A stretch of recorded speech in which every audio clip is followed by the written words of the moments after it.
According to the in-game timer, it took me a solid 94 hours and 50 minutes to reach the end of Persona 5.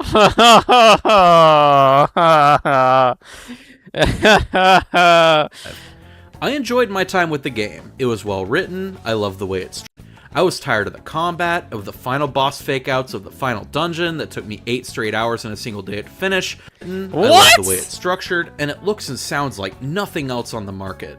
The game's atmosphere is just way out there, so wildly different from any other game, bar maybe the other Persona games that came before it, and even then, whew, wow. But here's the thing. When the game drew to a close, I put the disc back in its case, and I didn't even want to look at it again. True. I was tired of the combat, of the final boss fake-outs, of the final dungeon that took me 8 straight hours in a single day to finish, of all of the cool revelations and moments in those last few hours that I can't mention on YouTube or else Atlus will hunt me and my family down, meant nothing. There's only so much you can subject a tired mind to before it just ceases to care. Is length the problem? No, it's not. I've dumped far more time into games like Dark Souls and Overwatch, and they're still really fun for me. Well, okay, I'm a bit burned out on Overwatch at the moment, but at least that game hooked me for a solid... When was this? This was 8 years ago. 192 hours before managing that, and I'll probably be raring to go again in like a week or two. That's more than double my time of Persona 5.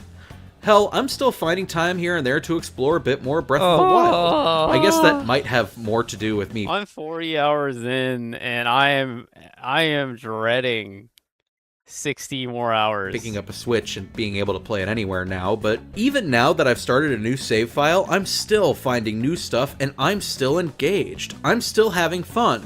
This isn't my point. The question we're asking here is...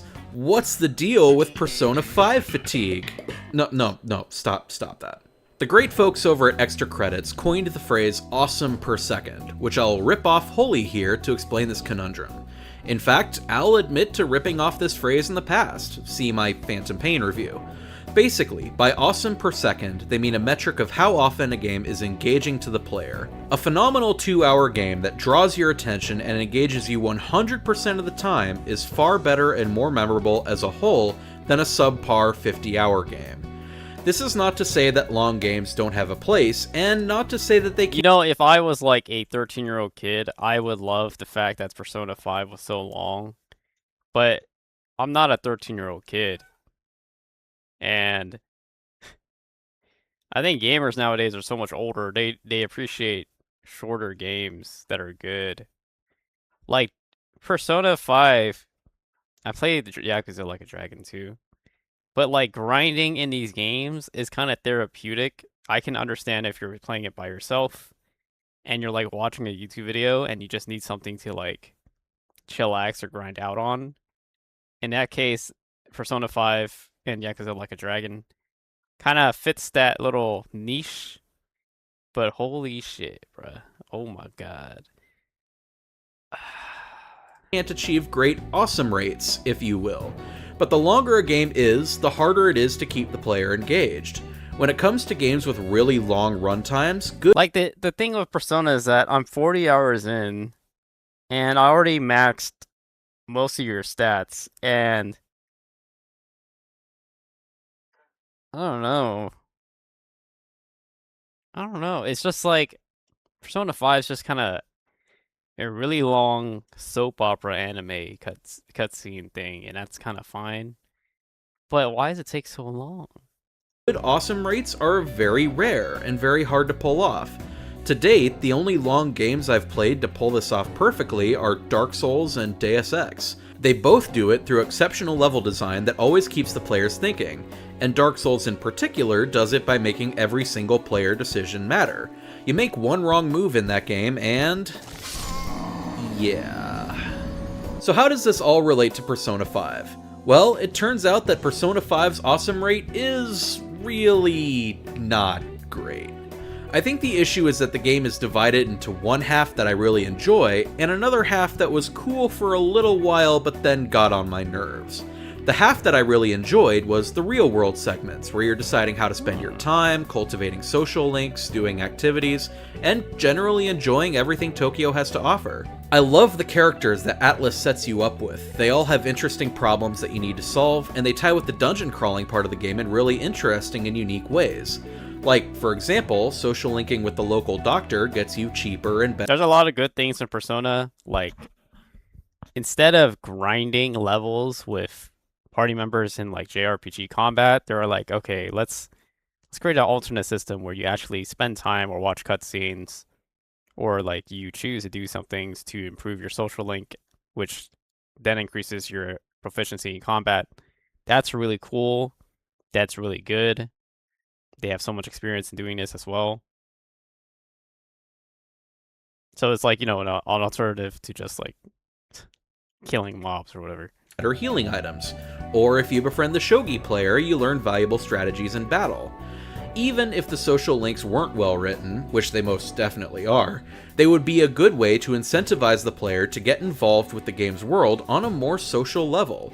And I love the tension that comes with having. And I also do think that in JRPGs in particular, you play JRPGs to go on like a really long journey with a cast of members, and Persona 5 is really, really good at that. And I think this is just a personal issue for me as an adult, that I don't want to go on a journey with these fictional characters. But if I was a kid, I would definitely would have loved to. Or, I'm streaming it, right? So streaming, I'm taking so much time for Persona 5, so it goes against my interest. But if I was like playing this alone, or if I had a lot of free time and I just want to get lost in some sort of escapism world, I can see how Persona 5 and these kind of JRPGs fit that niche. But for me personally, I think it's more of a gaming environment kind of thing. I don't think Persona 5 fits in today's gaming environment that well. But if this was released in like 2010, it would definitely be like hype, right? Because back in the day, you don't have DLC or internet, so you just want games to be as long as hell, which is why JRPGs were probably more popular. To decide how to spend your time. The most exciting moment of the entire game for me came when I didn't know if I'd be able to max out that last social link before starting the final dungeon. And being able to max that link out at the 11th hour felt immensely gratifying. I really wish the other half of the game was that gratifying, but it's not. Not by a long shot. The reason it's not gratifying is because it's predictable and there's a clear structure to how the game works. And once you figure that out, you're just in a loop. And the fact that I figured out, the earlier you figure out the loop, well, the more you figure out the loop, and you know that the game is going to be like 60 more hours of this, there was nothing but conflict in my mind at that point. Someone who played Persona 3 and most of 4, I can say that the shift away from procedurally generated dungeons was a very wise move, but they didn't make the combat much more engaging than the previous games, and for me, that's a pretty big issue. They try to make combat faster in some ways, and more, what's the word?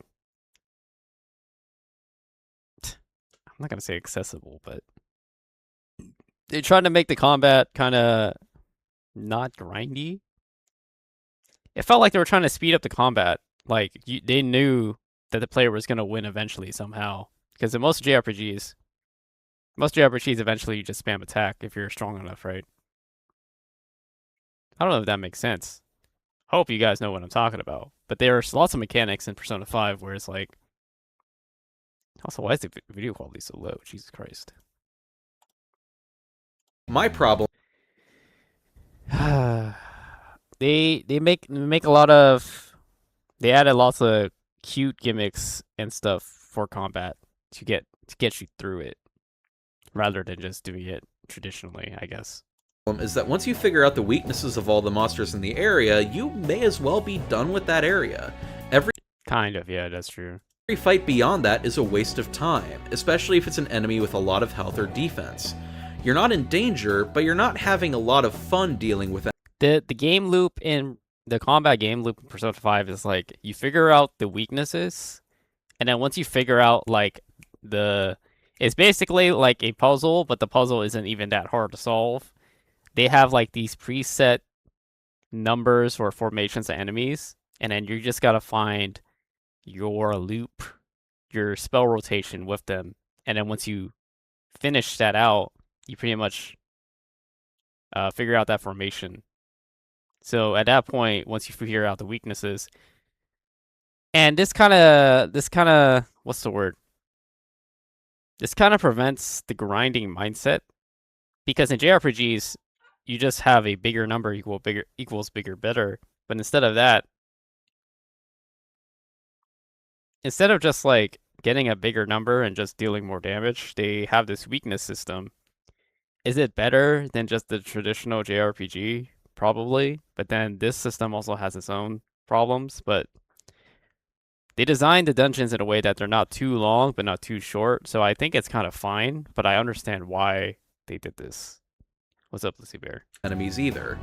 And this is where that awesome per second thing rears its head. Once you figure out weaknesses. But also, I think, as I said before, this game is supposed to be like a long ride, parasocial, like fun hero adventure type game. So it's supposed to be long and grindy, and there's supposed to be a certain environment and mindset for it. But for most people, it's not going to be that. Player engagement drops like a stone. Gameplay goes from interesting social conversations and activities to sneak, win battle, sneak, win battle, solve puzzle, sneak, win battle. For 120 hours, by the way. Find treasure, sneak. You get the idea.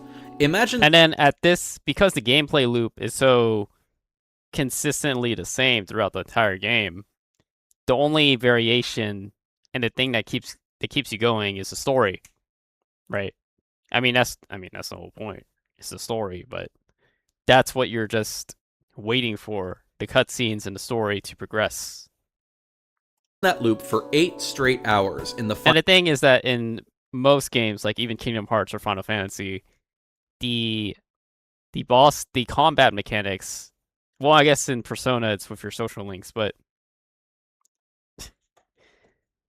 like the combat mechanics seep in with the story in most JRPGs, but in Persona it's more with your social links and nothing else, and it doesn't really change the main story at all, if that makes sense. Or what am I saying?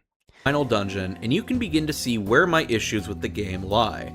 It doesn't matter how good the story or music is in that 8 hours. Oh, like in 16, if you kill Garuda, you obtain her soul. It's like a game trope. Like you kill a boss and you obtain their power, and then you use it on the next boss or whatever. But that doesn't happen in Persona. The things that do happen is that you get your social links. You increase your social links. Blissy Bear cheered. X1000. Blissy7 good boy. Here's their heart for you, Blissy. Thank you for the bits. So, what was I saying? Right. You never directly, like the personas, you don't absorb the souls of the bosses you get and use it on the next boss. It's like it's the optional social links that increases your power. If you make the player go through the same generic loop for that amount of time, they're going to get tired of it. True. Persona 5's awesome rate often hits rock bottom whenever it reverts to that gameplay loop, and it reverts to it a lot. And I'm not sure this is an issue they can fix in future games without either making the dungeons much shorter or changing the combat entirely, and I imagine both are. I think it's a JRPG problem fundamentally, and they understand the audience they want to hit. The audience they want to hit is, like I said before, you want to go on a huge long journey and with this cast of characters, and they don't mind the grind. Grinding is actually fun for their core JRPG audience. But since I'm streaming, it's not fun for me. But if I was like a 15-year-old kid who wanted to escape with these anime characters, I would just grind while watching YouTube videos or something, or talking with my friends on Discord. Are incredibly hard for a team like Atlus to do. And that's a bummer. When Persona 5 stories get going, they really get going. This game's team knows what they're doing when it comes to writing and storytelling. Hell, one of the best written JRPGs, yet the it's so fucking long that it's really the only thing that's making me want to finish Persona 5. I'm 40 hours in, is the story. But the game is so fucking long. I also have Persona 5 Royal. I'm borrowing from my friend on stream, by the way. He has Persona 5 Royal. I'm playing Persona 5 Royal. Apparently, Persona 5 Royal has added 20, 30 hours, which means the game, if I'm going to finish this game, I have like 90 hours to go. I have like 70, 90 hours left. Do you think I can take more of this?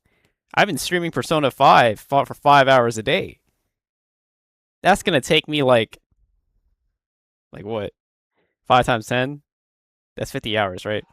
So it's going to take me like 20 days to finish Persona 5. I already put in like 10 to 15 days of streaming it. It says to me nothing but Persona 5. It's driving me crazy. Give the game some credit. I loved being able to recruit enemies. It kind of had that Undertale charm Can going. you imagine the fucking dad with a wife and kids trying to finish Persona 5? He plays 2 hours every day. It's gonna take him half a fucking year to finish this damn game. Going for it by forcing you to pay attention to the enemy's personality and quirks. But when you're getting less experience for it and your Pokédex starts filling up, the incentive to do so vanishes. And That's right. I always just killed the Personas because it was so fucking annoying. I think you should just have unlimited Persona slots, or you can just easily absorb them, because it just takes so much fucking time. It takes longer to talk to them and to absorb them than just to kill them. And it takes more mental load. And the game is 150 hours. So at that point, you're just going to kill them all instead of absorbing them. And I just got I just got fed up with it, really. So I just ended up killing them all. It's just easier. we're right back to sneak, win battle, sneak, win battle. Perhaps if Persona 5 put more effort into incentivizing that kind of play, we'd end up with a much richer product. Maybe do what recent Pokemon games have been doing and reward the player equal experience for catching Pokemon and defeating them. Maybe you can gain a reputation around the dungeon and enemies will start instantly befriending you or running away from you, or maybe they can start unlocking doors or warn you about ambushes or act as double agents, Shadow of Mordor style, I don't know. Point is, they could have done this half of the game much better, and they chose not to. And that led to me getting tired of this game. Again, I think it's more of an audience. I think it's just a more, they know their audience, the JRPG audience. They actually like the grindy stuff, I think. I think in Japan, this kind of grindy gameplay, because like I encountered a similar grindy feeling to Yakuza Like a Dragon. So I really do think that this is just like a niche JRPG audience, Japan audience kind of thing, to be honest. To the point of not even wanting to give the much touted New Game Plus a try. So There's new play.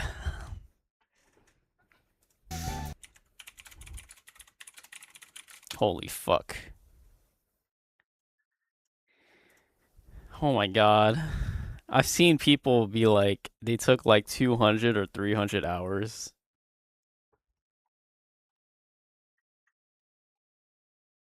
I put 120 hours to finish Royal, and even then I didn't want it to end. See, this is like their core audience, right? Some people really love long games. Nope, didn't want to end. True.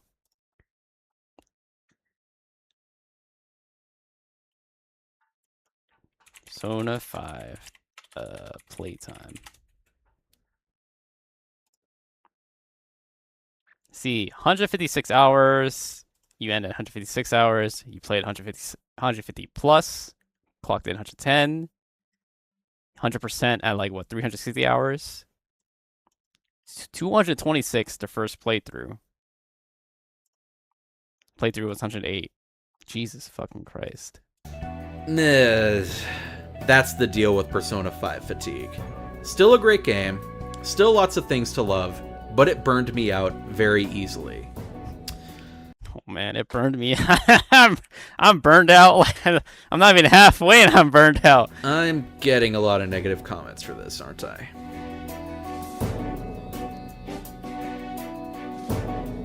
It's crazy.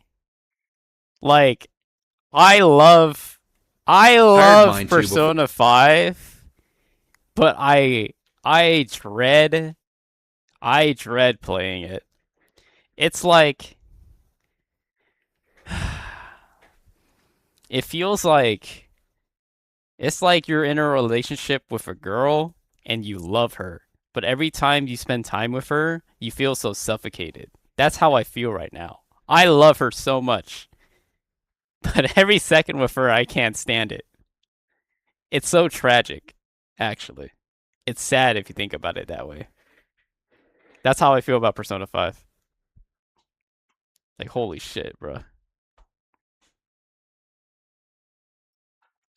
Structured, and it looks and sounds like nothing else. I can't believe I watched the first half of this video with like 360p, but whatever. It's a good video. Like and subscribe. That sounds unhealthy. Hello, Hedgehog. You're here when I'm crashing out, stressed out of my mind. But I'm probably just hangry. I didn't eat anything. Blissy just gave me 1,000 bits, which means that's probably gonna pay for a McDonald's I'm gonna order. So that's fine. So in my mind, I was like, I wanted to finish Persona 5 as soon as possible. And when I first looked up the playtime, I was like, oh, it's going to be like 40 to 60 hours. Some people say it's 100 hours, but they finish at 80. So, I'm just going to speed run Persona 5. And once I finish Persona 5, I can finally, finish some other games or, make more YouTube content or some Love and Deep Space or something. But holy shit, the more I read, the more I played. Because people say a lot of shit online, but I always think that they're lying, which sounds crazy, but it's true. So I usually never take what people say at face value. I usually check it out myself and verify it. And after playing Persona 5 for 40 hours, I am nowhere near finished. I know deep in my heart, I am nowhere near finished with the game. Oh my god. Oh my god. Oh my fucking god. Man. This all happened because I was like, maybe I should play. I was gonna play Okami on stream, and then I was like, you know what? Persona 5's already in my Steam library because of my friend. How about I just try it out today? So then I randomly opened Persona 5 on stream, and ever since I've been locked in, it has messed up my schedule for everything. Honest to God. That's how I feel.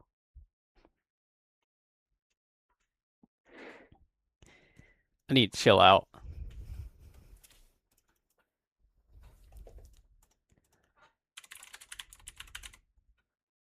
What do you guys want to watch? You know what we're gonna watch.